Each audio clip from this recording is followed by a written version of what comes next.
بر پای قوم کرد زمان، ناشکی و دانای تو به زمان، ناشکی و دانای تو به زمان. کسنه کردن برن، کسنه کردن برن، کرد جندن جنده به قطعه آلا کردن، جنده به قطعه آلا کردن. هم خوردن رنگ کورو شورشی، سردکن کنادیان مدارشان، سردکن کنادیان مدارشان. کسنه کردن برن، کسنه کردن برن، کرد جندن جنده به قطعه آلا کردن، جنده به قطعه آلا کردن. هم خوردن مریو کی مثلبین، دیمان و پادیمان هر نشتمان، دیمان و پادیمان کرد و کردستان. کسنه کردن برن، کسنه کردن برن، کرد جندن جنده به قطعه آلا کردن، جنده به قطعه آلا کردن. لاوی کرد را گوی سرفی و شیطان، بابروی نشیدگن تاج جهان، بابروی نشیدگن تاج جهان. کسنه کردن برن، کسنه کردن برن، کرد جندن جنده به قطعه آلا کردن، جنده به قطعه آلا کردن. کردنون که حاضر و آمادنه، جان فدانه جان فدا هر جان فدا، جان فدانه جان فدا هر جان فدا.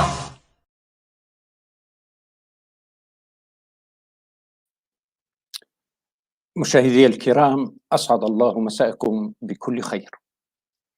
في حلقتنا الخاصة هذه الليلة سنتناول المشهد الأفغاني بعد الانسحاب الأمريكي وتداعيات ذلك على الكرد والمنطقة والعالم، حيث العالم كله بات مذهولا مستغربا أمام ما حدث في أفغانستان من تطورات هائلة سقطت في غضون أسبوع فقط 33 ولاية أفغانية، وذلك أمام أعين الأمريكان الذين كانوا يواصلون انسحابهم، تاركين الشعب الأفغاني كله في قبضة طالبان.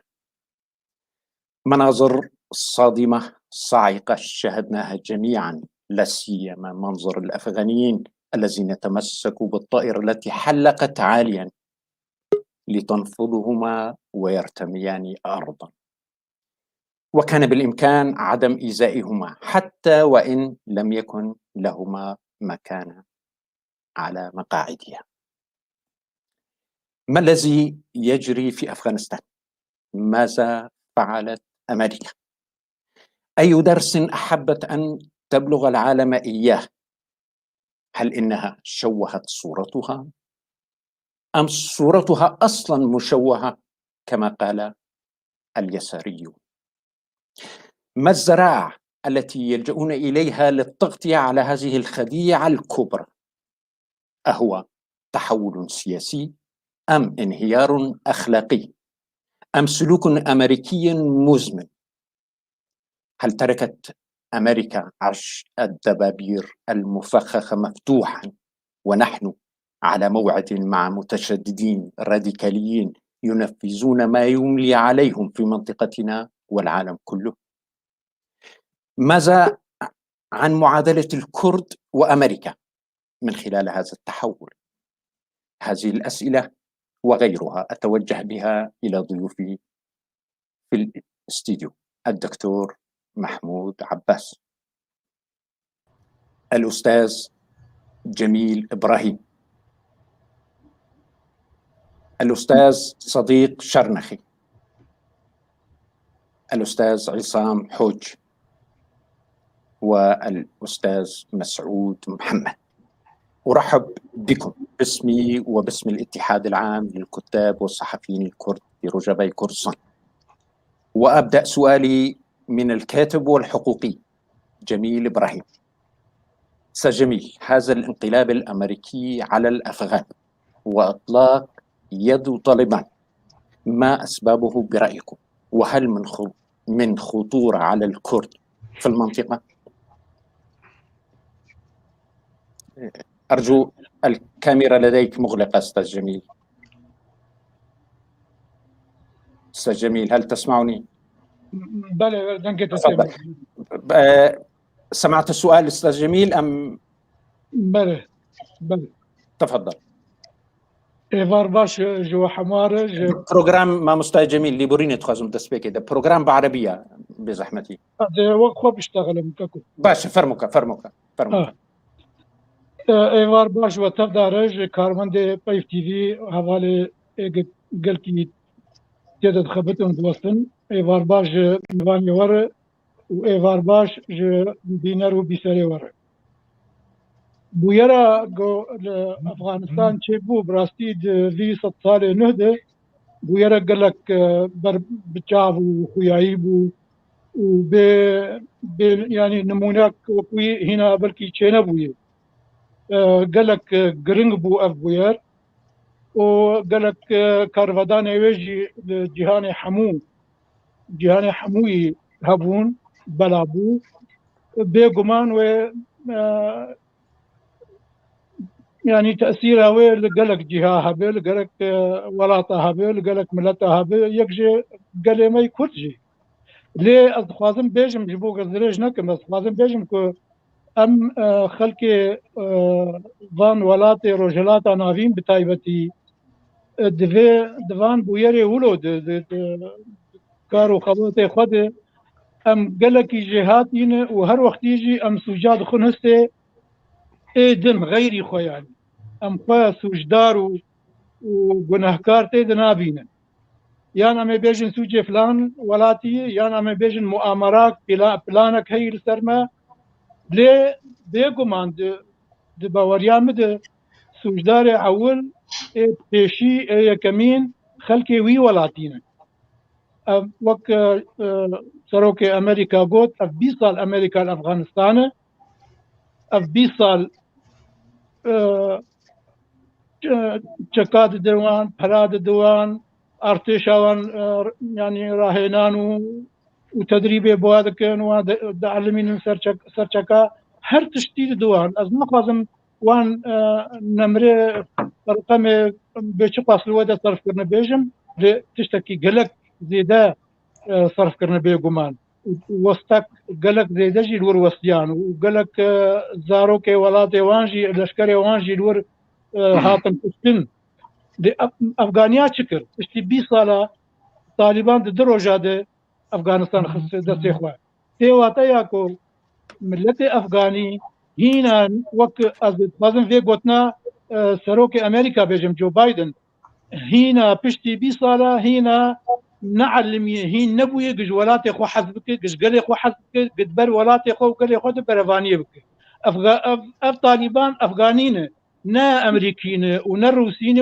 ونا تشينيين نا صينيين افغانيين هاتن كابول قسم بن دسيخوا وخلق كابول وترانسري افغانستان برج دسي طالبان ديتن بشت كن سريوان بتايبتي ما في دوار ما في جنيد وما في ازادي وايدن يعني ما في جياني حموكي دسي وان ديتن وزانن بيشت كن ل دو لشكري افغاني د روبروي طالبان نهاتن كشتن د في شك نهاتن تقاندن هم اولو دسي خو هلدانو ولا تسليمي واكر مجي وك كرد امجي تم تشتا نخن هستي غيري خو بيغمان ويرا افغانستان و باندورا ورسر ولا تمال سر بسغريكا ولا ملت ما هبه لي دي امر خم قاتبن نجارا يكي ام باتش تيولوج دسي امريكا بين امريكا دولتك مزنه دولتك خدي هز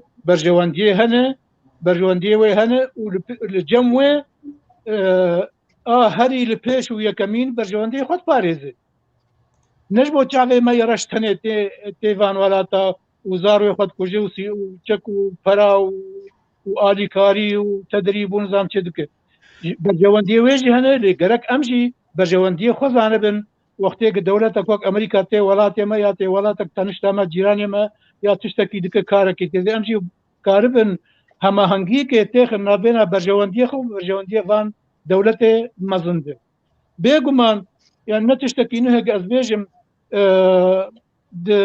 سەرۆکاتیا تەفگەرا کوردی تایبەتی لە هەرێما کوردستانê هەیە ئاستێک باش divê meselê de tê digihê çawa berjewendiyê xwe û berjewendiyê va dewletê xwedî hêz mezin nêzîkî hev bikin bihêrin ku jokêr ava me bimeşe bihêrin ku nedijî hev ava bimeşe em nedijî hev bin wevaya jî tiştekî gelkî hêjayê lê tişta tirstam û mero tê de gelekî ecêbmayî dimîne ku komek hejmarek baş ji rewşenbîrê me ji nivîskarê me ji van kesê me ku xwe dibînin rewşenbîrin û gerek ew rêya gelê me ronî bikin gelek ji wan berê xwe dane herêma Kurdistanê û şerê wê dikin yanî bi gelek hiceta û bi gelek behaneya şerê hikûmeta herêma Kurdistanê û şerê wê îdarê dikin geh dibe genderî heye geh dibe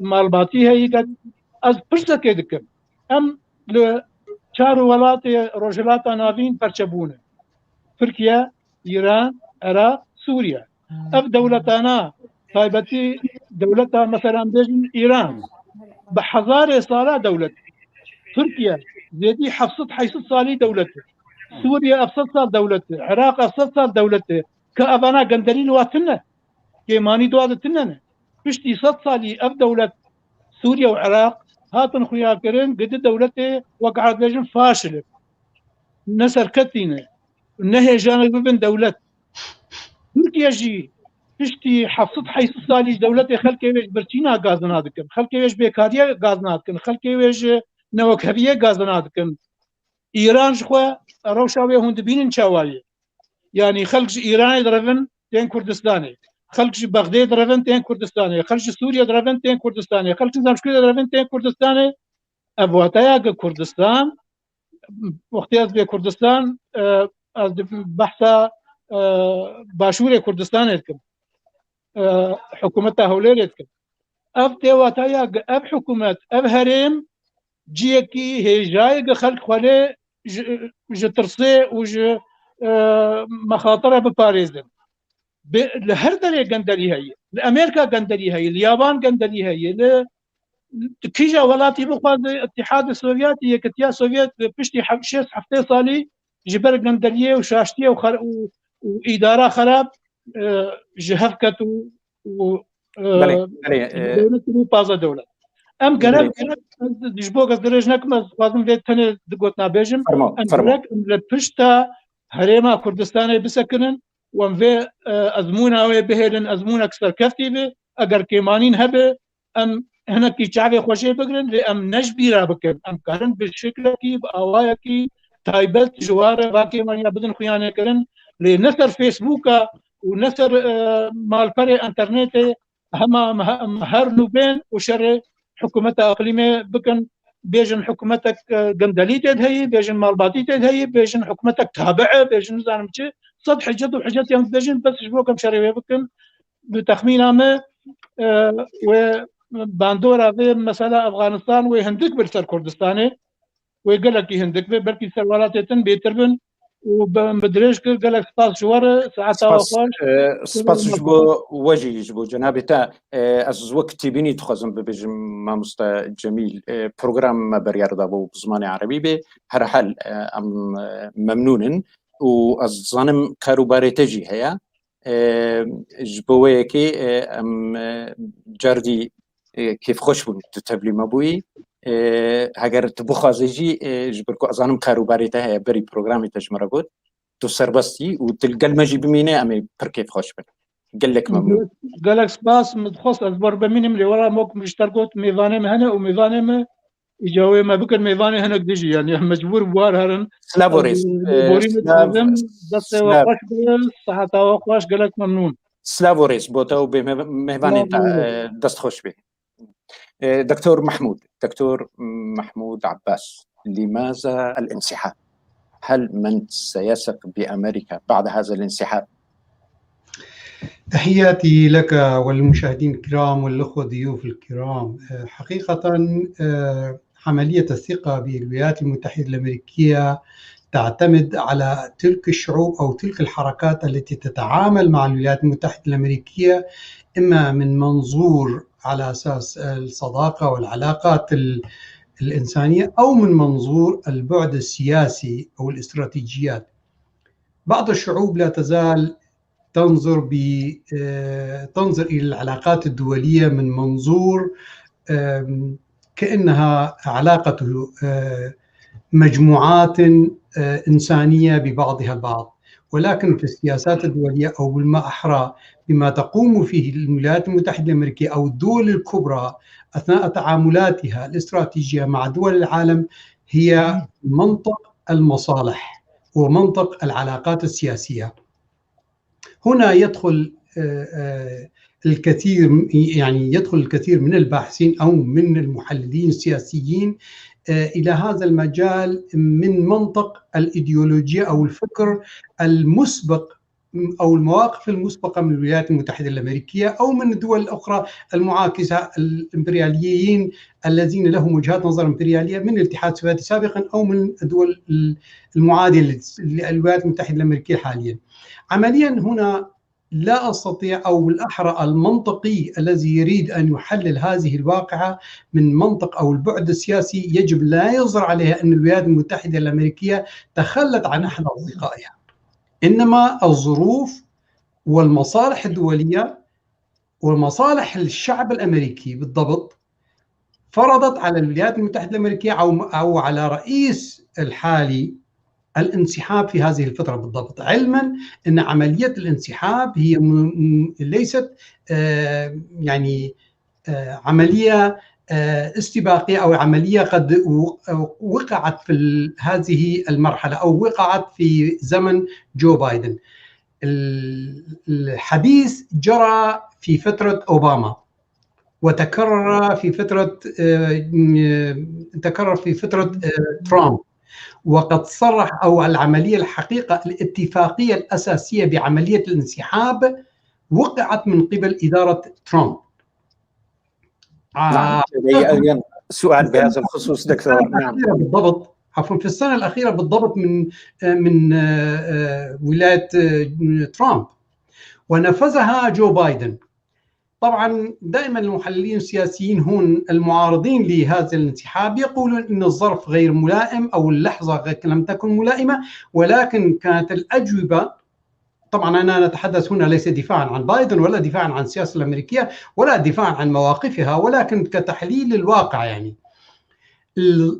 الواقع حتى لو جو بايدن قام بعمليه انسحاب في السنه القادمه أو لو كانت قد تمت قبل سنتين، المشاهد الذي نراه الآن في كابول كانت سوف تتكرر وبنفس السويات، لأن هناك صراع داخلي داخل أفغانستان، صراع نستطيع أن نقول إيديولوجي، صراع سياسي، صراع بين قوميات، صراع على السلطة، ولذلك المشهد سوف يتكرر بدون أما عملية انسحاب، نعود إلى السؤال، عملية الانسحاب الأمريكي، هل الثقة الدول العالم أو شعوب العالم سوف تخسر أو ضاعت ثقتها بالولايات المتحدة الأمريكية؟ أظن المواقف أو الآراء التي متراكمة من السابق حول العلاقة مع الولايات المتحدة الأمريكية سوف لن تزداد، لن تتغير. بالمناسبة جو بايدن بالضبط قبل ساعة تكلم أو تحدث بالضبط عن هذه النقطة، إن الأصدقاء الذين يتعاملون الولايات المتحدة الأمريكية ثقتهم لا تزال هي ذاتها، لم تتغير، حتى أنه وجه الكلام إلى وزير خارجيته ووجه الكلام إلى وزير الدفاع. هل هناك شعور بأن هناك خلافات أو اختلافات مع الدول التي نتعامل معها بحيث أنه يعرضون وجهات نظر على أن الثقة بالولايات المتحدة الأمريكية انعدمت؟ الاثنين طبعا كانوا موافقين أن ليس هناك شيء من هذا القبيل. أنا أعود أقول من وجهة نظري في هذه المنطقة، في هذه النقطة، وأتصور الأستاذ جميل أيضا نوه إلى هذه الحلقة. القضية ليس قضية الولايات المتحدة التي أصدقاء دائمين أو أصحاب دائمين، أعداء دائمين. القضية هي بمدى الحركات التي تتعامل مع الولايات المتحدة الأمريكية أو الدول أو الحكومات اللي تتعامل معها. هل تتعامل معها كصديق أم تتعامل معها من حيث المصالح؟ الولايات المتحدة الأمريكية بإمكانها الآن أن تتعامل مع أي دولة لأن الظروف والمصالح تتطلب ذلك، والاستراتيجية الدولية العالمية تتطلب ذلك. يمكن بعد سنة من هذه تكون عبارة عن عملية عكسية كليا، المصالح تتغير.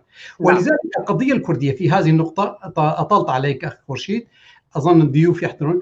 القضية هنا يعني نأتي على ما بين الشعب الكردي والشعب الأفغاني. البنية الثقافية التي تراكمت في على مدى 20 سنة عند أفغانستان في فترة الوجود الأمريكي أو ما سبقها عند وجود الاتحاد السوفيتي في المنطقة لم تؤدي إلى تغيير المفاهيم الراديكال الإسلامي. كل موجود في داخل ولايات أفغانستان يعتبر عدو، ولذلك هناك عداوة يعني بنية ثقافية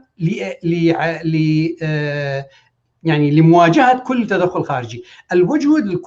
الواقع الكردي، الثقافي الكردي، يعني أتصور الحركة الكردية متجاوزة. لدي دكتور أعتذر لدي سؤال بهذا الخصوص سنأتي عليه فيما بعد.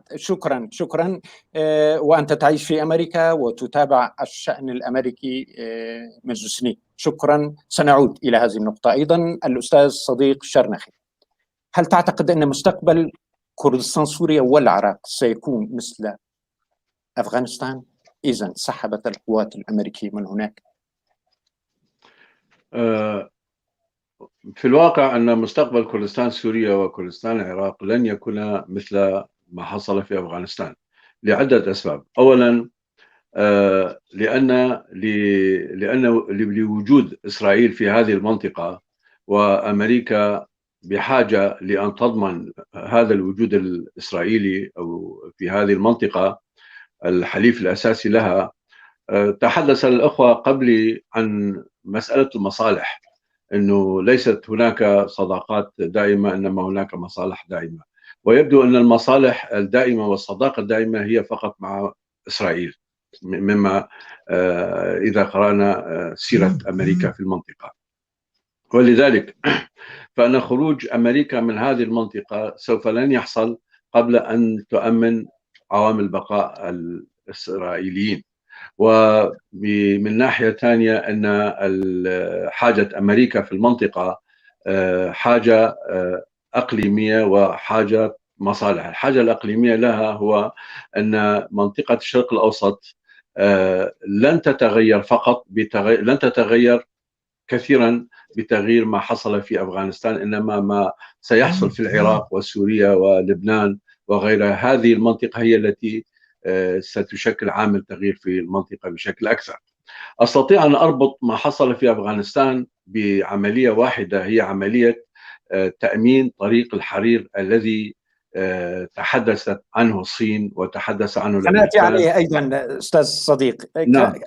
سؤالي كان بخصوص كردستان العراق وسوريا. سنأتي على طريق الحرير. نعم. أنا أقارن أسباب خروج الأمريكان من هناك هو بسبب تأمين طريق الحرير، وأسباب بقائهم هم في هذه المنطقة هو بسبب البترول وإسرائيل ومصداقيتهم في المنطقة. وأنا لا أضمن حتى النهاية، لأن هناك حوارات بالوقت الحاضر مع القيادة العراقية بسحب القوى العسكرية الأمريكية والإبقاء على قوى رمزية في المناطق العراقية، قوى رمزية وتدريبية. ولكن إذا قلنا أن أمريكا في النهاية ليست حليفة لأحد، وجدناها في جريسبي وسريكانية وفي عفرين لم تفعل أي شيء إزاء احتلال كردستان سوريا. أمريكا إذا اقتضت مصالحها في العراق سوف لن تفعل شيء للشعب الكردي، وحصل ذلك في سنة 1914 و2014 و2017 أيضا. 2014 حصل ذلك عندما تدخل الداعشيون، اعتمد الأكراد على نفسهم، طبعا ساعدتهم قوات التحالف أيضا. و2017 وكذلك في الريفراندوم أيضا يقول مسعود البارزاني في كتابه. أعتذر لدي أسئلة كثيرة، سنتطرق إلى هذه المواضيع أيضا. أعتذر، لدي أسئلة كثيرة والموضوع شائك بما فيه الكفاية. سأنتقل إلى الأستاذ عصام حوج. 2001 نعم 2001 مبررات الأمريكية لإعلان الحرب في حينه، و2021 والعودة إلى المربع الأول. ما حقيقة ما حدث؟ في البداية أستاذ خورشيد، مساء الخير لك ولضيوفك من الأصدقاء الأعزاء وللأخوة المتابعين والمشاهدين. أعتقد توصيف بسيط لما حدث، سنقف عند بعض الوقائع لتكون مدخلا لفهم حقيقة ما جرى في أفغانستان خلال الأسبوع الفائت. دولة أعلنت منذ 20 عام هي أقوى قوة عسكرية اقتصادية، أكثر قوى العالم هيمنة، أعلنت حربا على بلد آخر بهدف إزاحة تنظيم إرهابي من السلطة.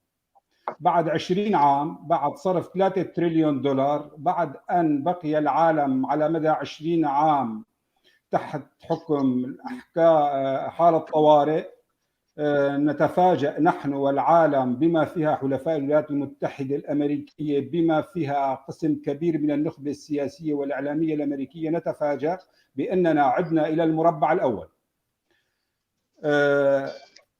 ما معنى هذا الكلام؟ إذا أريد أن أصف هذه الكوميديا السوداء، هذه الفانتازيا السياسية الدعائية إذا صحت التسمية، نحن أمام احتمالين: إما أن الأمريكي لم يكن جادا أصلا في إعلان الحرب على الإرهاب، وكان هذا الشعار ستارا لمشاريع أخرى، أو أن الأمريكي لم يعد قادرا على التحكم بالمسارات وحسم الأمور لصالحه. أحد الاحتمالين بالمعنى الافتراضي، لا يوجد احتمال ثالث. أنا أعتقد الاحتمالين معا. أولا، الأمريكي يعيش منذ سنوات، وذلك معلن، يعيش حالة تراجع على المستوى العالمي في العديد من الملفات والقضايا الدولية الحساسة. تعيش الولايات المتحدة الأمريكية حالة تراجع وعجز من جهة، ومن جهة أخرى الولايات المتحدة الأمريكية لم تحارب الإرهاب بالمعنى الحقيقي، لأن الحرب على الإرهاب تبين أنها ليست حرب عسكرية فقط، هي حرب تنمية، حرب تقدم اجتماعي، حرب تأمين حاجات الناس لكي لا تنجر إلى التنظيمات المتطرفة، حرب تحقيق التنمية المستقلة المستدامة. وهذا كله يتناقض مع السلوك الأمريكي على مدى منذ تأسيس الدولة الأمريكية، أن تدعم شعوب وتحقق تنمية مستقلة وتؤمن ديمقراطية لشعوبها وتؤمن تطور متوازن ومستقل. هذا لا يوجد في القاموس الأمريكي. توجد مصالح وتوجد بعض الدول الوظيفية إذا أرادت الولايات المتحدة الأمريكية أن تجري هذه الدول تقدم في مجالات اقتصادية ما ليكن. ولكن بالاتجاه العام، الولايات المتحدة الأمريكية لا يوجد في مشروعها محاربة جدية للإرهاب بالمعنى الاقتصادي الاجتماعي، بالمعنى السياسي، بمعنى تنمية المجتمعات لكي تتخلص من جميع البنى المتطرفة. وبالتالي يمكنني أن أقول إن ما سقط قبل أيام في أفغانستان ليس كابول، سقط منظومة كاملة من المفاهيم التي فرضت على الوعي الاجتماعي العالمي منذ 20 عاما. الحرب على الإرهاب، من ليس معنا فهو ضدنا، نشر الديمقراطية، نشر قيم العالم الحر، تبين أنها كلها لم يتحقق منها شيء. تبين أننا عدنا إلى المربع الأول بدليل أن سبب الحرب عاد إلى السلطة. سبب الحرب كان إزاحة طالبان، هكذا كان من المفروض. طالبان عادت إلى السلطة، بمعنى كل البروباغندا التي سوقت على مدى هذه الأعوام لم تتحقق. وسقط أيضا معها شيء آخر، هي تلك القوى التي تعتمد على الأمريكي في إدارة دونها. بالأخير الرئيس المكلف، الرئيس المفوض أشرف غني، وقبله حميد كرزاي، هم مجرد موظفين حملوا ممتلكاتهم وثرواتهم ولجأوا إلى دول أخرى.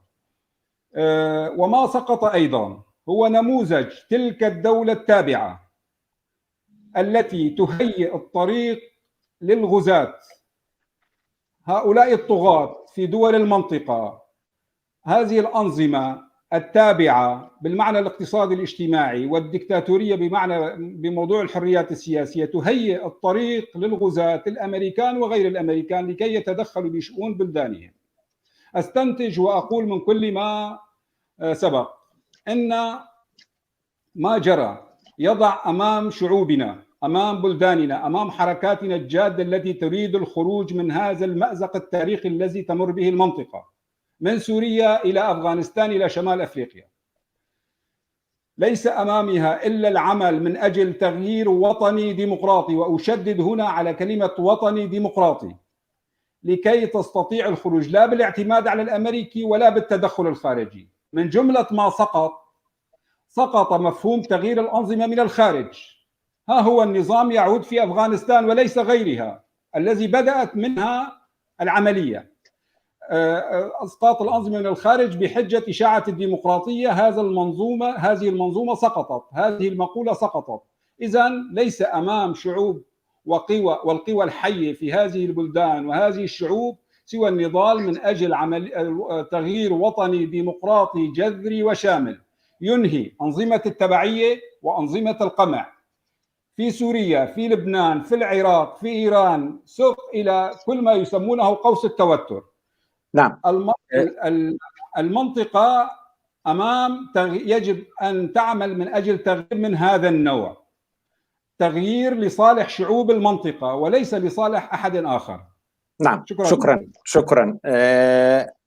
الأستاذ مسعود محمد، طالبان السبب والمسبب، ما الذي أعاد إحياء مشروع طالبان وأنت تتابع منذ زمن التيار الراديكالي؟ أولا كما تفضل جميع الأصدقاء بعد التحية لك ولهم ولكل متابعينا، السياسة مصالح، ونحن نشهد صراع اقتصادي حقيقي ما بين الولايات المتحدة والصين، عنوانه كما قال الصديق الذي سبقني طريق الحرير. ولقد قام الأمريكان بهجوم ثلاثي الأبعاد لضرب طريق الحرير الذي يشكل رافعة اقتصادية مهمة على جميع المستويات، وتشكل أفغانستان حلقة مهمة في طريق الحرير، وفيها مدينتان مهمتان تقعان على طريق الحرير، مدينة كابل ومدينة ننغهار ذات الحضارة البوذية. هذان المدينتان هما مهمتان جدا على طريق الحرير، وأفغانستان تعتبر دولة محورية في هذه المسألة. فقام الأمريكان بإقفال الطريق، وخاصة أن الإدارة الأفغانية السابقة كانت قد توصلت إلى اتفاقيات مع الصين، والصين تعهدت بأن تقوم بمجموعة من الاستثمارات، ووجهت الصين أول قطار وصل إلى أفغانستان، وبالتالي خلق هذا الأمر حالة من القلق. وعندما نربط هذه المسألة بالمحور الآخر، المحور الإيراني الذي كان جاهزا ومستعدا، وهو المورد الوحيد الذي يستطيع أن يوصل للصين البترول دون أن يمر بالمضائق البحرية التي تسيطر عليها أمريكا بشكل كامل، وبالتالي أصبح الأمر يحتاج إلى تحرك سريع. فقام الأمريكان بالتحرك على 3 مستويات. المستوى الأول أفغانستان، إعادة تسلم وتسليم. أنا أسمي ما حصل بأفغانستان هو عملية تسلم وتسليم متفق عليها بالدوحة بقطر، تم ترتيب كل شيء هناك. المسألة الثانية هي تحريك مسألة البلوش، وإعطاء وعد للبلوش بإنشاء ما يسمى بلوشستان، وتحريكهم على المحورين، المحور الباكستاني والمحور الإيراني، وكذلك المحور الأفغاني. والمسألة الثالثة هي مسألة الإيغور ودعمهم باتجاه الانفصال. المسألة ليست كما يقول بعض المحللين وكما يقول بعض الأصدقاء السياسيين أن الأمريكان خانوا أصدقائهم. الأمريكان واضحين من يومهم. الأمريكان بالنسبة لهم مصلحتهم تعلى فوق جميع المصالح. وبالنسبة لهم صديقهم هو من يحقق مصلحتهم. وقد شاهدنا قبل طالبان شاهدنا بن لادن في البيت الأبيض عندما كان صديقهم وكان يسقط السوفييت ويقاتل السوفييت، كانوا يسمونهم حينها المجاهدين، ولكن عندما تناقضت مصالحهم أصبحوا نفس المجاهدين الذين استقبلوهم في القصر وقاموا بكل الدعايات لهم، هؤلاء المجاهدين أصبحوا إرهابيين. هذه هي المسألة. المسألة صراع اقتصادي، من يسود العالم، من يسيطر على العالم. إذا نجحت الصين بفرض خط الحرير وتعديله وهو يحتوي 150 دولة، حيث ستستطيع الصين أن تصدر بضائعها إلى أوروبا وكل هذه الدول دون أن تكون بأزمة محاصرة فيها مع الأمريكان، تكون الصين قد شكلت خطوة متقدمة جدا، خاصة بظل الإرهاق الاقتصادي. أستاذ مسعود، العفو، هل تريد القول بأن الصين هي المستهدف من العملية؟ أنا أقول نعم، بأن الصين هي المستهدف بهذه العملية، وإيران. الدولتين مستهدفتان، إيران والصين بنفس الوقت هما المستهدفتان بهذه العملية السياسية التي أنا أسميها عملية سياسية كاملة التي تحصل.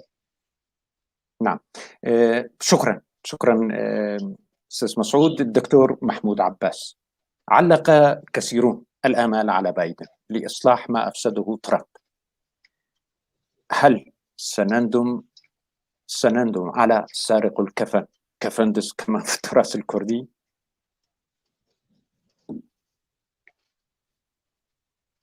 أتسمعني دكتور محمود؟ نعم. لا، نعم. سؤال ممتع حقيقة. لا أظن أن الاستراتيجية التي كان يعني يحاول أن يروج لها ترامب سوف تجد لها بيئة ضمن المجتمع الأمريكي، باستثناء مجموعة معينة من الراديكال المحافظين أو المحافظين الجمهوريين الذين كانوا يتبعون ترامب ولا زالوا يتبعونه، وباستثناء ذلك أغلبية الحزب الجمهوري أيضا ضد هذه الاستراتيجية، لأنه كان عمليا يحاول أن يغير منهجية الإمبراطورية الأمريكية من إمبراطورية المعتمدة على الاقتصاد والعسكر والسياسة والدبلوماسية إلى حقيقة كأنه إمبراطورية اقتصادية تجارية فقط، وكان ينطلق من منطق الأرباح فقط. ولذلك شاهدنا علاقاته مع معظم دول العالم يعني أعداء أمريكا أو الأصدقاء أمريكا بنفس المنهجية، قدرة الأرباح أو قدرة إمكانية جلب كمية من المليارات الدولارات إلى الولايات المتحدة الأمريكية كعملية تجارية فقط. ولذلك هذه الاستراتيجية لن تعود. وأظن أن أغلبية المجتمع الأمريكي أو السياسيين الأمريكيين يضعونها على أنها كانت فترة كارثية بالنسبة للولايات المتحدة أو لاستراتيجية الولايات المتحدة في الخارج. بايدن يحاول أن يعني يأتي باستراتيجية جديدة كانت تبحث فيها في نهايات السنوات الأخيرة من عهد أوباما، وهي القوة المرنة، بيسموها الاستراتيجية القوة المرنة. استراتيجية القوة المرنة تعتمد على طبعا كل القوى الموجودة في الولايات المتحدة الأمريكية بغنى عن الدخول في حروب أو سحب القوات الأمريكية من المناطق الساخنة. هذه عملية سحب الجيش الأمريكي من أفغانستان تدخل ضمن هذا السياق بالضبط. ولكن كما تفضل فيه الأخ مسعود أن عملية السحب بالنسبة للاستراتيجية البعيدة وليس الحالية. حاليا أمريكا فشلت عسكريا، فشلت سياسيا، يعني عندها سحب القوات الأمريكية من قبل بايدن. عملية الفشل ليست الآن، عملية الفشل هي حقيقة بدأت من السنة الثانية بعد دخول الولايات المتحدة الأمريكية في أفغانستان. أنا ليس مع الأخ أتصور الأخ نسيت اسمه عفوا لا تأخذني، أنه على أساس أنه الذهاب الأمريكي عفوا الأستاذ عصام يا أستاذ عصام عفوا لا تأخذني أخي عصام، يعني أنه عملية أنه يعني ذهاب الولايات المتحدة الأمريكية أو اجتياح أمريكا لأفغانستان بعد 9/11 يعني بعد عملية القصف نيويورك من قبل القاعدة، كانت هناك 3 خطط معينة محددة بالنسبة للأمريكيين. الأول القضاء على القاعدة، المرحلة الثانية هي عملية إزالة الطالبان من الحكم، وفي المرحلة الثالثة أيضا بدأت عملية محاولة التغيير الثقافة أو البنية الثقافية للمجتمع الإيراني. في الخطة الثالثة فشلت أمريكا، لكن الخطتين الأوليتين إزالة القاعدة وإزالة الطالبان من الحكم إلى مرحلة إلى السنة الثانية من وجود الأمريكي كانت الأمريكا منتصرة. بعد السنة الثانية بدأت عملية الخسارة، يعني عملية وقعت في نفس المستنقع اللي دخلت فيه الاتحاد السوفيتي سابقا، والمستنقع كان الولايات المتحدة الأمريكية هي التي حضرتها الاتحاد السوفيتي، ووقعت هي في نفس المستنقع التي هي بنتها لهذه الحقيقة. طبعا هذه مسيرة طويلة. أما بنعود إلى مسألة الأخ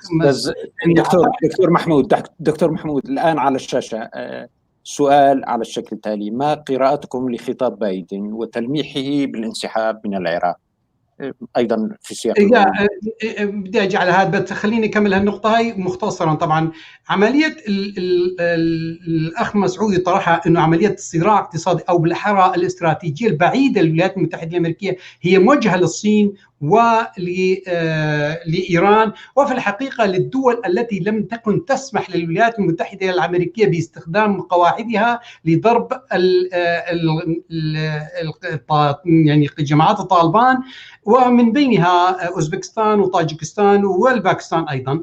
هاي عملية استراتيجية بعيدة المدى، ولكن أظن أن الصين سوف تربح في هذه ولن تخسر، لأن الصين الآن تخطط لمد خط حديدي من الصين إلى منطقة كابول لعملية الاستفادة أو الحقيقة بدء بمشاريع تنموية داخل أفغانستان. وكما قال أحد الجنرالات الأمريكيين قبل عدة أيام أن المسح الجغرافي بالنسبة للقوات العسكرية لجغرافية أفغانستان بيّنت على أن أفغانستان دولة غنية جدا بالمواد الخام، ومن بينها المواد أو المعادن الثمينة، ومن بينها يورانيوم والذهب والنحاس وغيرها من المواد. ولذلك أمريكا خسرت في هذه الناحية أيضا من البعد الاقتصادي إلى جانب العسكري.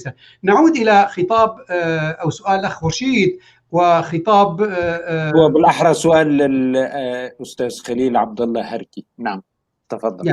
حقيقة بايدن تطرق إلى عدة نقاط في هذه النقطة. تطرق على مسألة هل يثق بالولايات المتحدة الأمريكية أو لا من قبل الأصدقاء. تطرق إلى بعد لماذا انسحبت من أفغانستان وهل كان الوقت مناسبا، وتطرق إلى أن عملية الانسحاب من العراق، عملية الانسحاب من العراق أيضا ليست ليست الآن.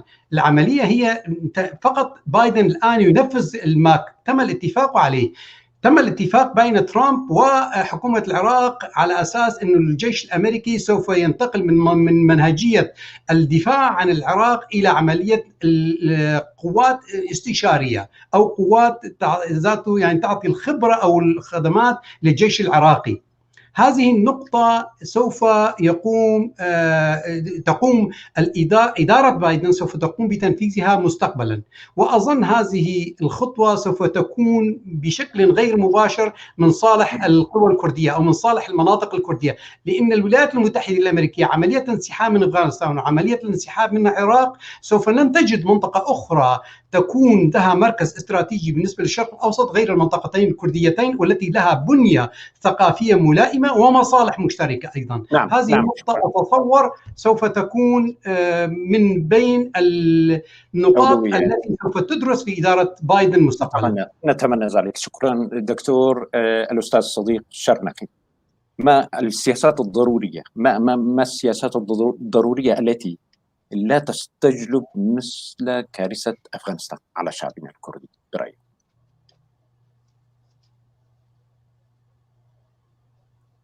الصوت عندك مغلق أستاذ صديق. نعم تفضل. أي الصوت أستاذ صديق، الصوت مغلق. اجى الصوت؟ تفضل. نعم.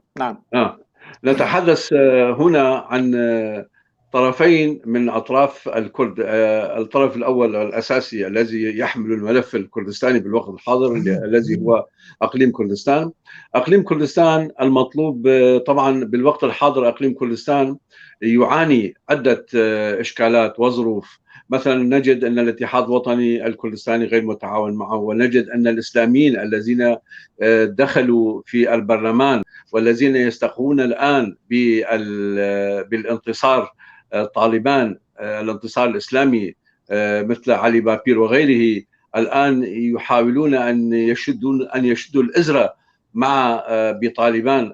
وثم الأيرانيين والأتراك بوقت الحاضر، وهم جميعا أطراف غير إيجابية وغير متعاونة مع الأقليم، وحدة الأقليم وبقاء الأقليم، بالإضافة إلى ما يفعله الPKK بالوقت الحاضر في قنديل وغيره.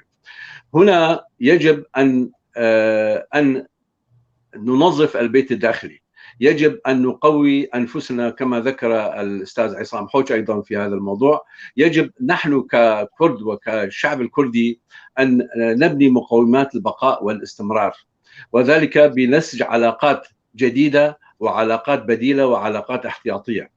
أنا لا يحرجني أن يبني الكرد علاقات قوية مع الإسرائيليين، لا يحرجني أن يبني الكرد علاقات قوية مع الأتراك والأيرانيين والعراقيين بنفس الوقت ومع الجميع. أننا في الحركة الكردية في سوريا أيضا، مثلا إذا تطرقنا إلى الحركة الكردية أيضا في سوريا، هناك الأمريكان بشكل واضح وصريح طلبوا منا أن نتفاهم، طلبوا منا أن نتعاون وأن نبني منظومة تستطيع الدفاع عن نفسها إذا انسحبت. الأمريكان يعرفون أنهم متى سينسحبوا، أنا وأنت لا نعرف متى سينسحب، إنما هم يعرفون متى سينسحبون، وبذلك يؤدون لنا خدمة قوية عندما يوجهوننا إلى أن نتفق أو أن نتفاهم. هذه نقاط الضعف يجب أن نتجنبها، ويجب أن نعمل على كسب وجود الأمريكي بالوقت الحاضر لنشكل قوة. لأنه أنني أخشى لو سحبت أمريكا من كردستان سوريا لنفترض، سترى في اليوم الثاني في هذه الظروف، سترى في اليوم الثاني عناصر النظام وصلوا حتى ديري. أنني لا أحب أن أرى هذا اليوم الذي أجد فيه عناصر النظام موجودة والكرد بدون إمكانيات وبدون اعتماد على النفس. أستطيع أن أقول أن ما يجب أن نفعله بالوقت الحاضر هو تقارب في الأجزاء، التقارب في كردستان العراق، واتفاق مع السلطة الوطنية، واتفاق مع الاتحاد الوطني الكردستاني، واتفاق حتى مع الإسلاميين الكرد هناك، ثم الاتفاق في سوريا أيضا. نحن وكردستان العراق يجب أن نبني جسورا للاتفاق والتفاهم لنكون مستعدين لليوم الذي تنسحب فيه هذه القوة التي تدعمنا بالوقت الحاضر، وسنبتلي بقوة شرسة عنيفة ضد الشعب الكردي. شكرا أستاذ صديق. الأستاذ عصام، ما هي أسباب الانسحاب المفترضة من أفغانستان برأيكم؟ والسؤال حقيقة يراودنا كلنا، لماذا أمريكا تنسحب على المستوى العام؟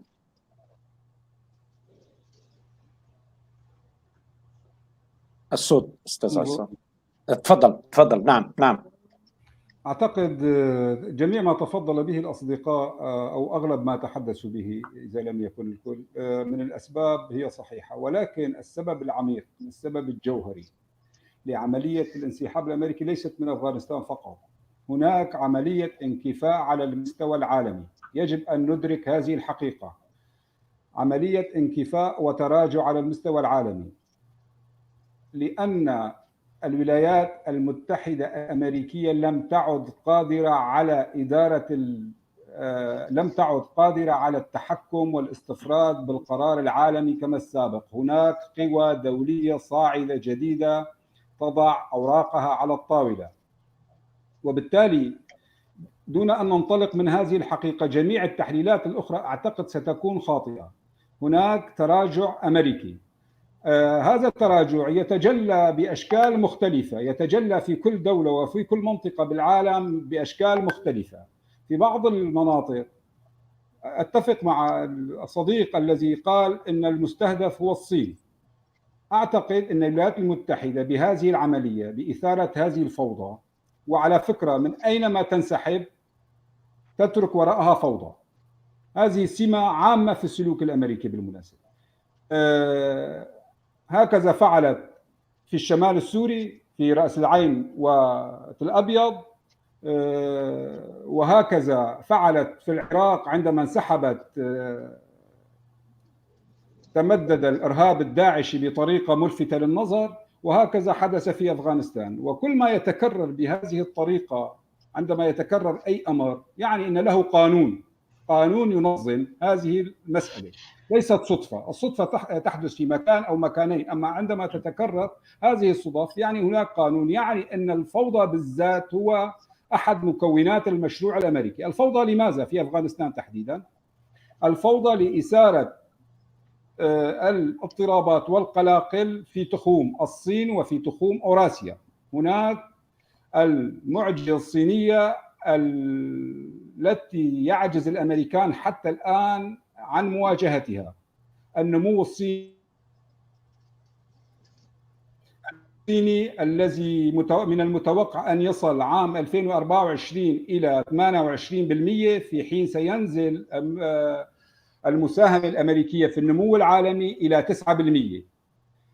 هذه العملية بالذات هو ما يقض مضاجع الأمريكان، وبالتالي يحاولون إثارة فوضى والقلاقل في محيط أهم خصمين مفترضين ممكن أن يشكلوا قطب على المستوى العالمي، الصين وروسيا. التخوم الأوراسية، التكتل الأوراسي يجب أن يكون منهكا، والصين يجب أن تكون منهكة. ربما إن أفغانستان وما حدث في أفغانستان قاعدة لتنفيذ هذه العملية لإثارة الفوضى في تلك المنطقة. في السبب العميق لهذا الانكفاء هناك مشكلة عند الأمريكان بالمعنى الاقتصادي والنقدي غير قابلة للحل. قبل الحرب على الإرهاب كان هناك رأيين في الولايات المتحدة الأمريكية. إحدى الآراء أنه يجب القبول بتراجع تدريجي وهادئ كي نتجنب الانهيار، وكان هناك رأي آخر لا، سنواجه ونستعيد التراجع الاقتصادي بالقوة العسكرية. لوندون لاروش كان أحد مرشحي الرئاسة الأمريكية، اقترح بوقتها أنه أخي تراجع هادئ وسلس وتدريجي نحافظ على موقعنا الطبيعي في العلاقات الدولية دون فرط القوة التي نملكها، شيء عقلاني. الآخرون رفضوا ومشيت الخيار الثاني، مشي خيار المواجهة، دعم التراجع الاقتصادي بالقوة العسكرية باعتبار أنهم متفوقون عسكريا. هذا هو جوهر الموضوع. نعم هذا هو جوهر الموضوع كما أعتقد. نعم، شكرا الأستاذ مسعود. برأيكم كيف ستكون علاقة طالبان مع إيران؟ هذا الانسحاب ألا يعتبر هدية لإيران برأيكم؟ هناك مرحلتان في العلاقة ما بين طالبان وإيران. المرحلة الأولى لنسميها مرحلة الجهاد الطالباني، وحينها اختلفت طالبان مع إيران وقتلت 11 دبلوماسيا إيرانيا ومثلت بهم، وكان العداء كبير، وإيران استخدمت شيعة أفغانستان لمقاتلة طالبان ولمواجهتهم. هذه المرحلة أنا برأيي انقضت. الآن إيران أكثر نضوجا بعملية التعامل مع طالبان، وطالبان أيضا تعلم بأن إيران منطقة محورية عليها أن تتعامل معها، وهناك بينهم صديق مهم يربط بينهم، هي قطر التي تتولى عملية المفاوضات وتسهيل مجموعة من الأمور فيما بين الدولتين. سيحاول الإيرانيون بكل ما آتاهم من قوة بأن يستوعبوا الموقف، وأيضا طالبان قدمت للإيران بعض التطمينات، وقد شاهدنا في احتفالات كربلاء في عزاء كربلاء الأخير الذي صار، عندما حاول بعض الطالبانيين إيقاف العمليات تدخل مسؤول طالبان في المنطقة ورفض إيقافها، وحاول أن يعطي رسائل إيجابية بأننا نمثل جميع الشعب الأفغاني وسنحتضن جميع الشعب الأفغاني، وأعلن أيضا بأنهم سيحمون جميع القنصليات ولن يتم التعرض لأي قنصلية، وهذه كانت رسالة مباشرة لإيران. وبالتالي هناك مفاوضات بالمباشر وغير مباشر تحصل بينهم، ويحاول طرفي الصراع استيعاب بعضهم، والطرفان يعلمون أهمية الاتفاق، ويعلمون أيضا متى سيكون قوة الصراع إذا حصل الصراع بينهما وتحول أحدهما إلى أداة بمواجهة الآخر. لذلك أعتقد من المبكر الحديث عن صراع. هناك محاولة استيعاب من الطرفين للموقف الجديد وخلق حالة حوار جديدة بينهما. نعم، شكرا. دكتور محمود، بايدن ذكر أسباب معينة، هل أسبابه واقعية كانت أم مجرد زراعة برأيكم؟ لا، بالحقيقة أسباب بالنسبة للإعلام تبين أنها ليست واقعية، وإنما عبارة كانت ردود فعل على خلفية الانتقادات الواسعة التي تمت من قبل حتى بعض أقطاب الحزب الديمقراطي أيضا له، باستثناء طبعا الجمهوريين شددوا كثيرا على هذه النقاط، ويعني حتى واحد مثل ترامب طبعا اجى وطالبه بالاستقالة ايضا. يعني عمليا طبعا هناك نقاط استراتيجية يتحدث فيها، وهي نقاط موجودة، يعني يعتمد على استراتيجيته أو استراتيجية الحزب الديمقراطي الذي هو يمثله، الجهة الذي هو يمثله أو مع أوباما وغيره. هذه الاستراتيجية على مسافات، على أبعاد طويلة المدى. أما بالنسبة للانسحاب والانسحاب المفاجئ والذي أدى إلى الفوضى كما تفضل به الأخ عصام حوج، يعني هذه الفوضى التي بعض يقولون إنها من منهجية الأمريكيين، والبعض يقول إنها تحدث عند أي انسحاب مفاجئ كهذه، إن كانت أمريكا أو كانت الاتحاد السوفيتي سابقا أو روسيا الآن أو أي دولة تنسحب من منطقة ساخنة سوف تؤدي إلى مثل هذه الفوضى.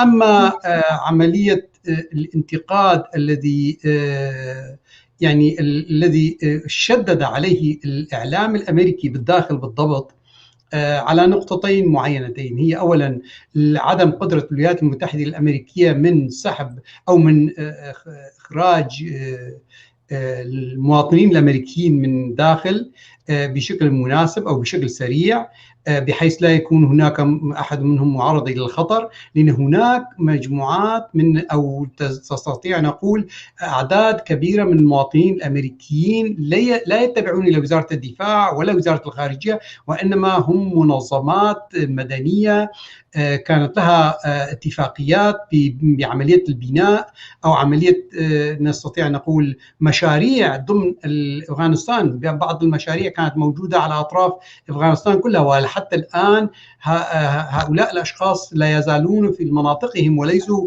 في مدينة كابول أو في أطراف المطار. هذه الإشكالية وهذه الانتقادات التي تأتي يعني توجه إلى بايدن على أنه قام بعملية الانسحاب السريع لم يسمح للأمريكيين بوضع خطط لإعلام هؤلاء المجموعات أو هذه المنظمات المدنية أو المنظمات الاقتصادية أو يعني الشركات، نستطيع أن نقول أنه تحضر حالها بعملية الانسحاب أو تقوم بوقف مشاريعها أو تقوم بعملية بحيث أنه لا تؤدي إلى أن يعني يتعرض الموظفيها أو العاملين معهم من الأفغان إلى الخطر. يعني هذه الانتقادات تشدد كثير. حتى الآن يعني قبل ساعة عندما كان عنده بايدن كان عنده يعني خطاب أو لقاء صحفي، سألوه بعدة نقاط من هذه النقاط، أن هناك أمريكيين الآن يعني خارج كابول، هل لك علم بعدد هؤلاء؟ رافض قال أنه حتى الآن ليس لديه معلومة عن نسبتهم أو عددهم أو أين هم موجودين الآن. حتى تم سؤال جدا مهم، هل تستطيع القوات الأمريكية بالذهاب إلى المناطق التي يتواجد فيها هؤلاء المواطنين الأمريكيين وإخراجهم من تلك المناطق؟ طبعا السؤال كان يعني بشكل عام كان موجه لوزير الدفاع طبعا، ولكن هو جاوب عليه قال انه هذه النقطة لم نتفق عليها مع قوات الطالبان. يعني كانه يقول إذا احتاج الأمر سوف يقوم بهذه العملية. عملية الانتقادات، سوف أعيد، عملية الانتقادات بعضها حقيقة قوية ولها تأثير حتى على الساحة الأمريكية أيضا، حتى المجموعات المتابعة للحزب الديمقراطي أيضا يتقبلوها، ولذلك أجوبته أو دفاعه ينطلق من منطق الاستراتيجي وليس الدفاع يعني عن أخطاء التي قام بها أو اللي تشكلت بعد الانسحاب السريع هذا. نعم، شكرا دكتور. الأستاذ صديق الشرنخي، أمام هذا التخاذل الأمريكي في أفغانستان، هل من رسائل ما لنا؟ نعم، بالنسبة إلينا يجب أن لا نخشى بالوقت الحاضر الخروج الصاعق أو السريع للأمريكان من العراق ومن سوريا، ولذلك أمامنا وقت كافي لأن كما قلت سابقا لأن ننظم بيتنا الداخلي. طبعا هذا يجب أن لا يكون لا يحبطنا أن أمريكا ستخرج. برأيي أن كل الشعوب المنطقة استطاعت أن تبني لنفسها كيانات بدون الرضا الأمريكي أو بدون الرضا الروسي أحيانا، وبدون يعني سياسة الأمر الواقع التي يقبل بها حتى الأمريكان وحتى الروس في كثير من الأحيان. نحن بقوتنا وبتعاوننا وبتفاهمنا نحن الكرد يجب أن نفرضها على أصحاب المصالح الكبرى الذين هم مثلا الروس أو الصين أو الأمريكان بشكل أساسي.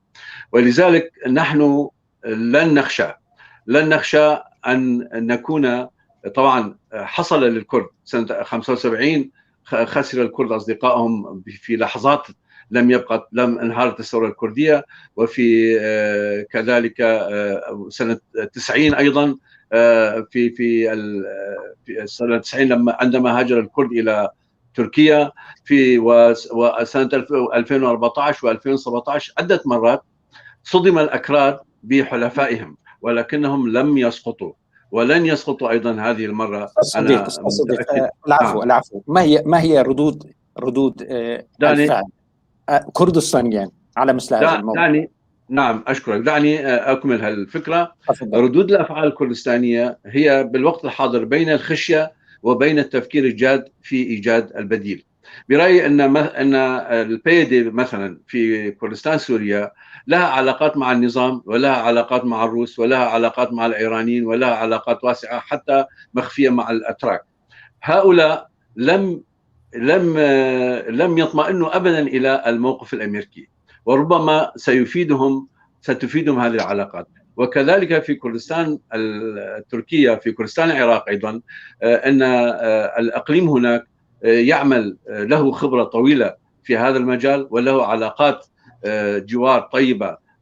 تلاحظ أن كردستان في جغرافيتها تشبه كثيرا أفغانستان، حيث لا تصل إلى البحر ومنطقة مغلقة ويحيط بها أعداء غير متفاهمين معها. كردستان أيضا عندها هذه الحالة الجيوسياسية الموجودة بالوقت الحاضر، ولذلك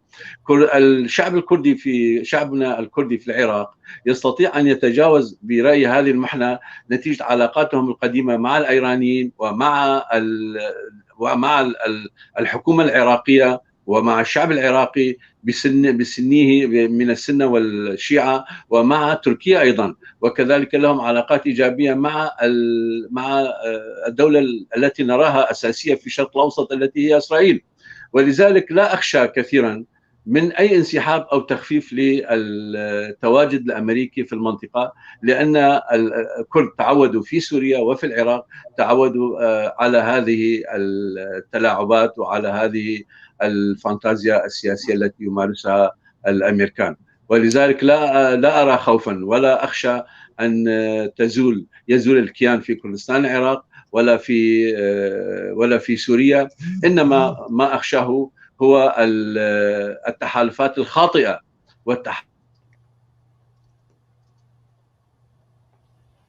نعم.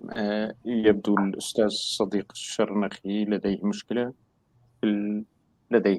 في الإنترنت. على العموم شكرا. الأستاذ عصام حوج، احتمالات تطور الوضع في الأقليم كما تطرقنا، شرق آسيا أو راسيا، ما هو متوقع بالنسبة لمنطقتنا سوريا عراق؟ نعم أستاذ خورشيد، برأيكم؟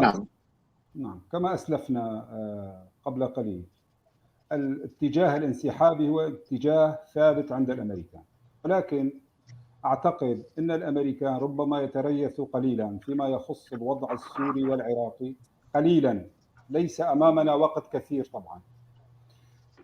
الانسحاب آت والجغرافيا السياسية لا تتغير، والمسألة الكردية في سوريا هي جزء من المسألة الوطنية السورية، يجب أن تحل ضمن هذا الإطار. كما أنه لا يمكن حل الوضع في سوريا بدون حل المسألة الكردية، لا يمكن حل المسألة الكردية في سوريا دون حل الأزمة الوطنية السورية عامة. ومن هنا فإن أمام الكرد، أمام القوى الوطنية الديمقراطية الكردية، حل واحد وحيد، والانخراط والعمل مع القوى الوطنية الديمقراطية السورية من أجل تنفيذ القرار 2254 وصولا إلى الحل السياسي والتغيير الوطني الديمقراطي الجذري والشامل الذي سيحل جميع الإشكالات في سوريا بما فيها المشكلة الكردية. بالنسبة للعراق الأمر بالمعنى العام نفس الوضع، يجب أن ننظر إلى المسألة القضية الكردية في العراق على أنها جزء من الوضع العراقي ككل.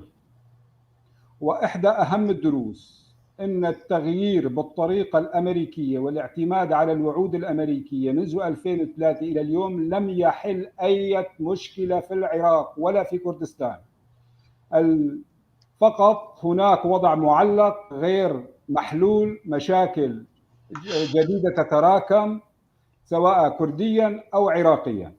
الحل أيضا أمام الشعب العراقي بعربه وأكرادته وأقلياته القومية، بناء عراق وطني ديمقراطي موحد تعددي، الجميع يعترف بالجميع، الجميع يعترف بحقوق الجميع على أساس الندية والعلاقات الأخوية التي لها بعد ثقافي تاريخي واقتصادي وسياسي.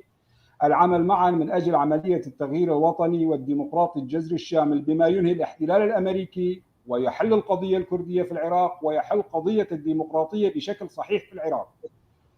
هذا هو المشروع العام والتوجه العام أعتقد يجب أن يكون في المنطقة. أما الرهان على بقايا الأنظمة سواء كانت أنظمة تقليدية مستبدة أو أنظمة مصنعة أمريكيا، هذين النموذجين وصلا إلى طريق مسدود.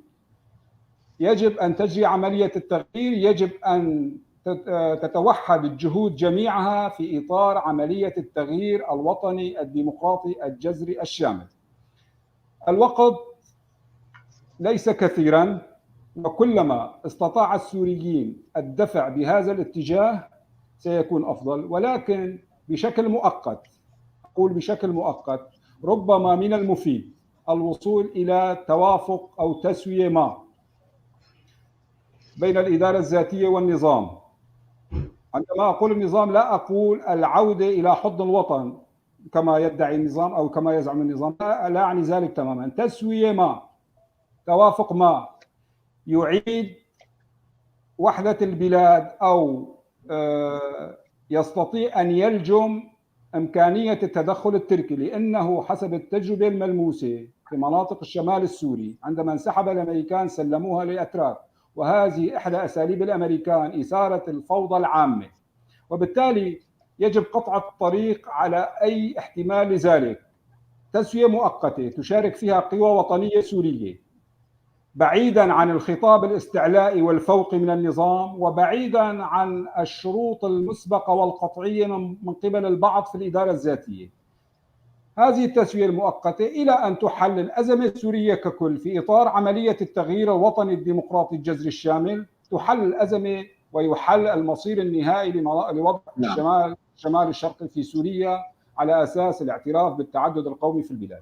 نعم، شكرا. قبل أن أنتقل إلى الأستاذ مسعود، الأستاذ الصديق شرنخي، كانت لديك مشكلة تقنية أعتقد. إذا عندك تريدني أن أكمل بهالخصوص؟ إذا لديك شيء ما، باعتبار كان عندك لديك معلش خلي الأستاذ مسعود يكمل بعدين. أنا شكرا. هناك أيضا سؤال أعتقد خليل أحمد يسأل الدكتور محمود عباس: هل هناك احتمال أن تسلم أمريكا أمن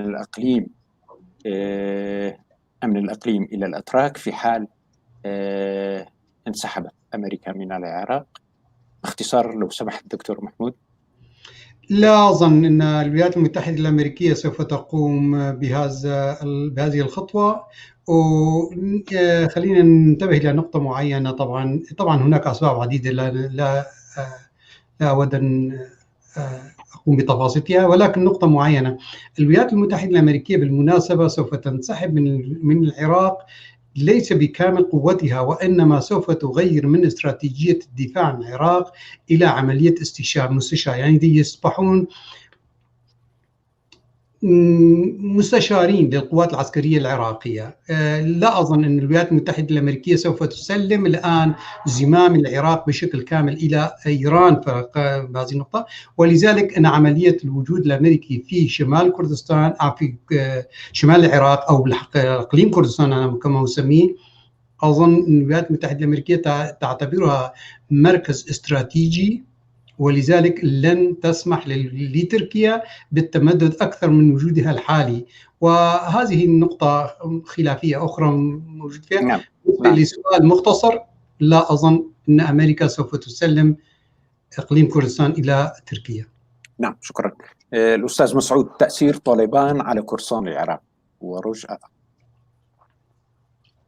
أكثر ما يقلقني بهذه المسألة هي الحركات الإسلامية الموجودة في كردستان العراق، والتي حاولت بفترة من الفترات أن تمد أيضا وجودها بالاستناد إلى التركي والجماعات الإرهابية السورية إلى منطقة عفرين ومناطق أخرى عبر محاولة خلق أجنحة متطرفة كردية في تلك المناطق ليس لها علاقة بالبيئة الكردية الطبيعية.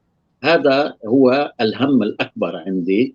علينا أن لا ننسى بأن الزرقاوي عندما دخل إلى العراق دخل عبر الأراضي الكردية وبمساعدة أطراف كردية ومباركة أطراف كردية. لذلك هذا هو الهم الأول عندي.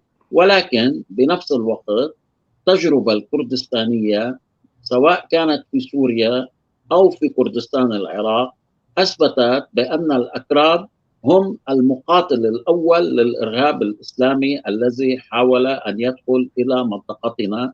قد نختلف في التفاصيل السياسية مع الأطراف الكردية بشكل أو بآخر، ولكن لا نستطيع أن نأخذ منهم أفضلية المواجهة لهؤلاء الإسلاميين الذين دخلوا المنطقة. أكثر ما يقلقني باختصار هو أن تأخذ هذه الحركات الإسلامية، وخاصة أن جزء منها أصبح ممثلا في برلمان الإقليم، نفسا بهذا الانتصار الطالباني، ويحاولوا أن يفرضوا علينا أجندة طالبانية سواء داخل كردستان العراق أو داخل سوريا تحت حجة أن الأكراد مسلمين وهذه المسائل. علينا أن لا ننسى بما قامت به داعش داخل مناطقنا، وعلينا أن لا ننسى أنه ما زال لدينا نساء إيزيديات مختطفات علينا أن نعمل على تحريرهم وإيجادهم، وما زال لدينا آلاف من الضحايا المفقودين. هذه التجربة علينا أن لا تنسينا وأن لا نفتح باب لهذه التنظيمات المتطرفة لكي تتحرك من جديد داخل كردستان العراق أو داخل كردستان سوريا. نعم، شكرا. دكتور محمود عباس، بايدن أمريكا الكرد، كيف تنظرون لمستقبل العلاقة؟ مصالح الأمريكية حتى اللحظة ولمدى سنوات قادمة مرتبطة بشكل دقيق مع الوجود الكردي، مع بقاء الكرد بهذه القوة، ولربما قد تدفع بمصالحهم مستقبلا إلى أن زيادة أو توسع في العلاقات من البعد العسكري الاقتصادي إلى البعد السياسي.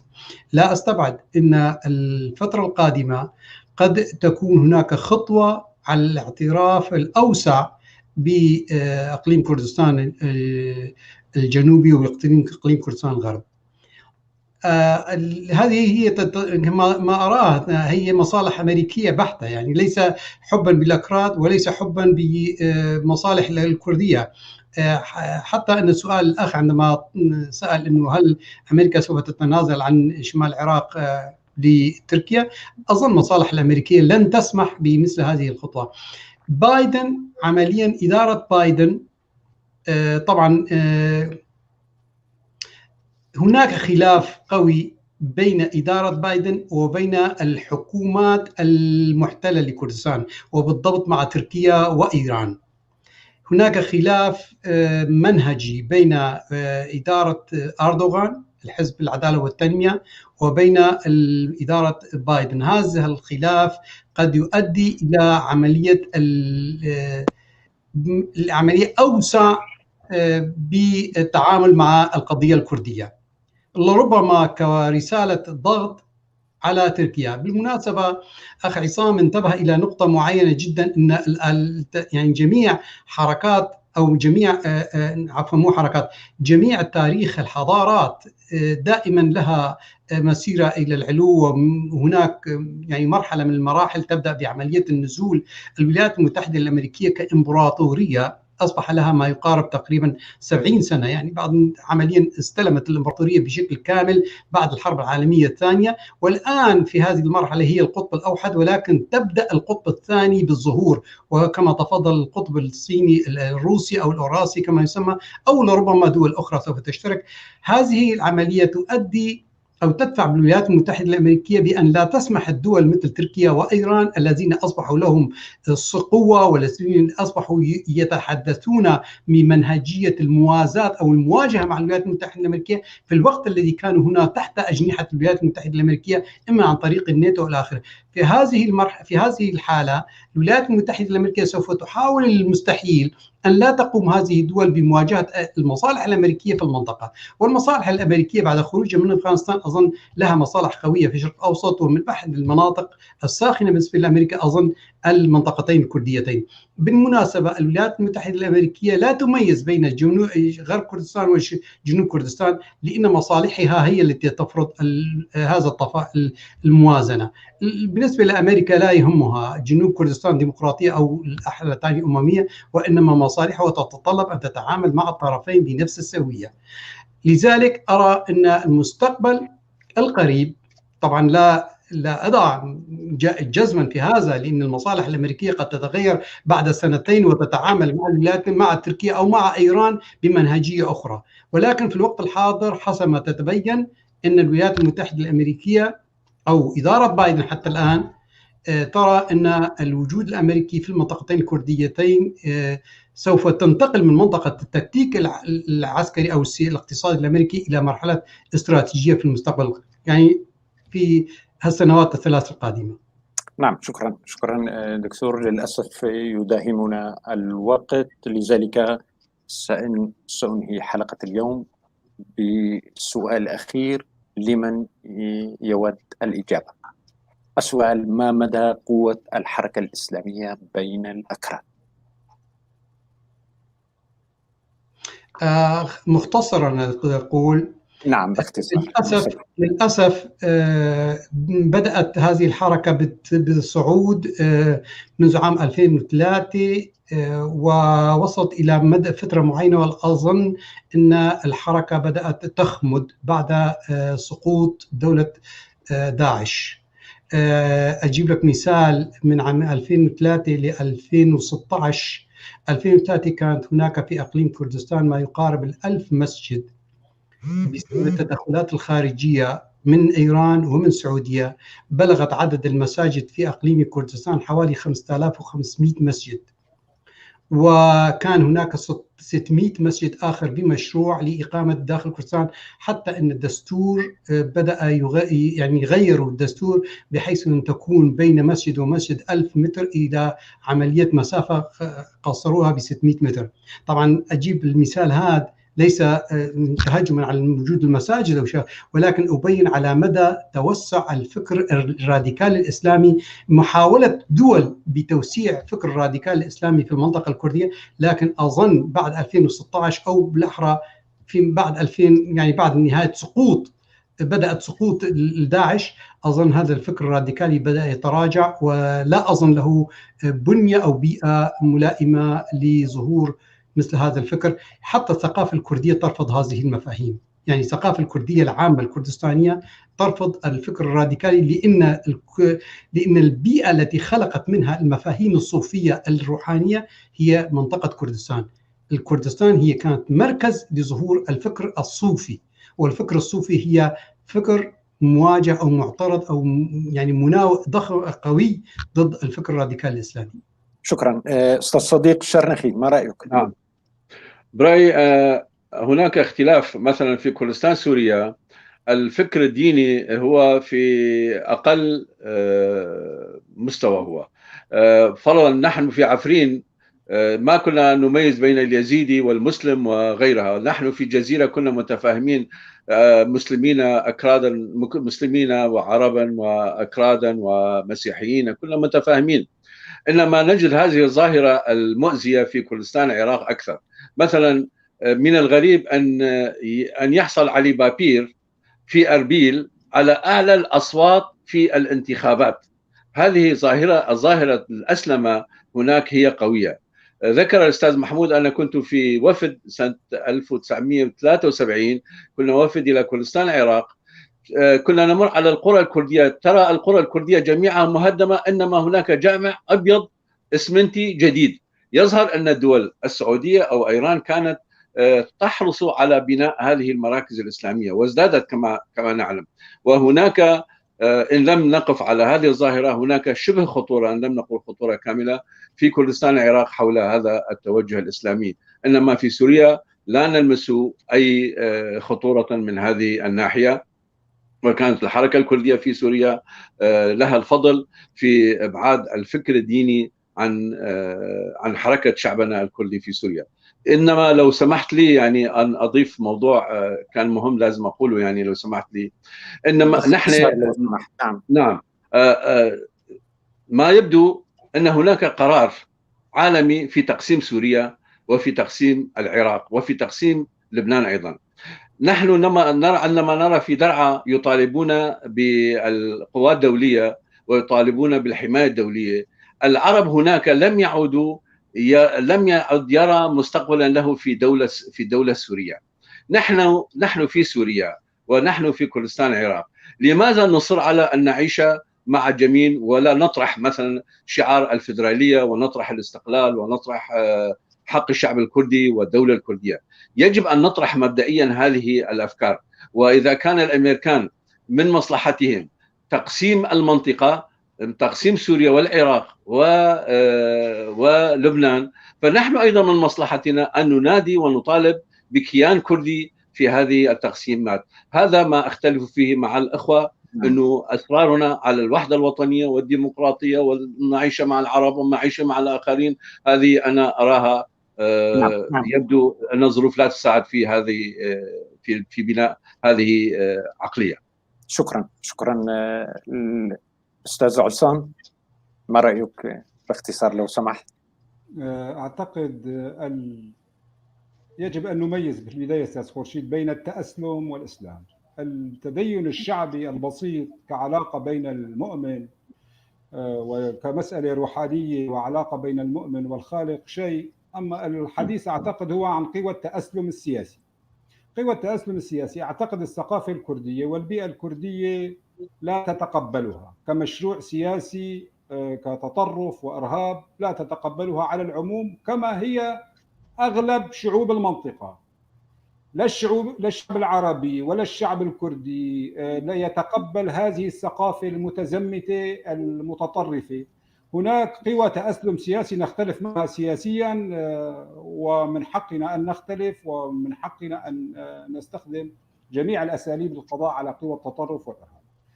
ملاحظة أخيرة لو سمحت لي بدقيقة واحدة. تفضل.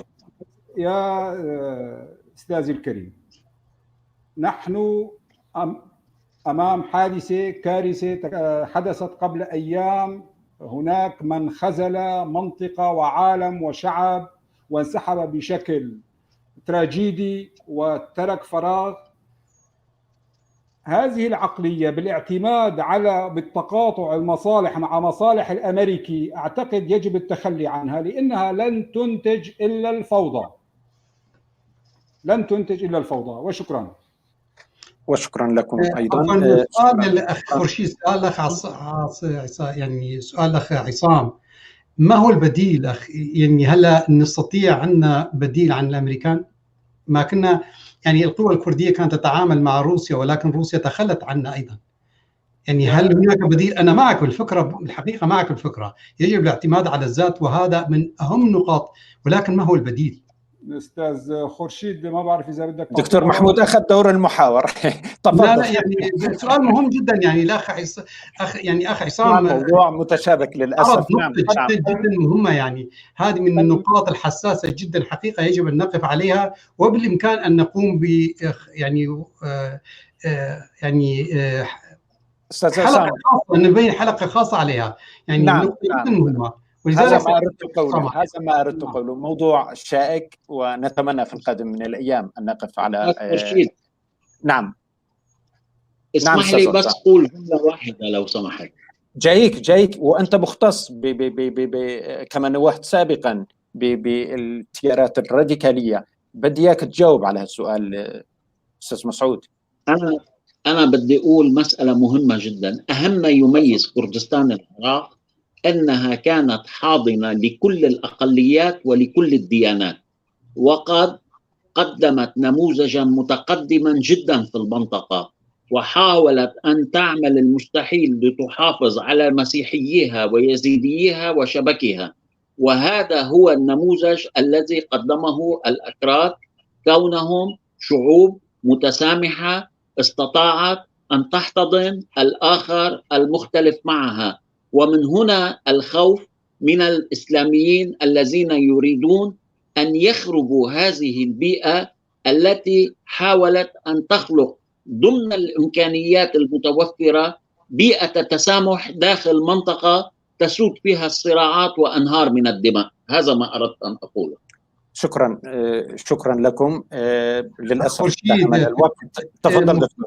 دقيقة معلش. للأخ مسعود حقيقة بسبب يعني على خلفية هذا المفهوم، لأن الدول المحتلة لكردستان يعني تدرك ثقافة التي يعني تهيمن على، أو الثقافة التي تبنى عليها المجتمع الكردي، أو بنيت عليها المجتمع الكردي على مدى قرون.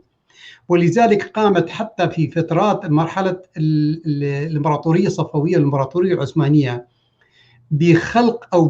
بخلق شرخ بين المجتمع الكردي على مفهوم المذهبية الشيعة والسنة، واستطاعوا أن يلعبوا هذا الدور. ولكن بقيت المشايخ الكردية يعني حتى وعلى انتمائها السياسي إلى الدولتين، ولكن من البعد الاجتماعي والبنية الفكرية الثقافية أو الدينية ظلت الثقافة الكردية ثقافة مسالمة مع جميع الشعوب أو الديانات الموجودة في المنطقة، ولم تتأثر بالمفهوم السني الراديكالي العثماني ولا بالشيعي الصفوي. حتى الآن الدول المحتلة لكردستان تعمل على نفس المنهجية. نلاحظ أن أردوغان الحزب العدالة والتنمية تعمل بشكل قوي جدا في المنطقة الكردية لكسب الأصوات عن طريق نشر الفكر الإسلامي في المنطقة. الآن الفكر الإسلامي أو البنية الإسلامية بمنطقة يعني شمال كردستان قوي جدا، يعني حتى أنها تواجه الفكر القومي بقوة. يعني الفكر الإسلامي الآن في شمال كردستان أقوى من الفكر القومي بشمال كردستان، والشيعة أيضا في منطقة إيران. إذا عمليا هذه الدول تعمل على هذه المنهجية، ولكن إلى أي درجة تستطيع أن تغير من منهجية أو الثقافة الكردية العميقة؟ أظن لحد الآن ينجحوا في بعض الخطوات أو في المراحل معينة، مثل ما نجحوا في العراق ما بين 2003-2016، لكن أظن في بالبعد العام ما يعني دائما الثقافة الكردية تسيطر على هذا المفهوم الراديكالي الديني. نعم، شكرا دكتور محمود. نتمنى بالتأكيد موضوع هام في القادم من الأيام سنسعى إلى أن نقف عليه. شكرا لكم، شكرا لحضوركم أعزائي المشاهدين، شكرا لمتابعتكم، وشكرا لكل من كتب لنا ولم نتمكن نظرا لضيق الوقت. وقبل أن أختتم الحلقة أود أن أشكر الزملاء في غرفة المراقبة، الأستاذ عبد الباقي الحسيني، الأستاذ إسماعيل درويش، الأنسة فدوى حسين. شكرا لكم.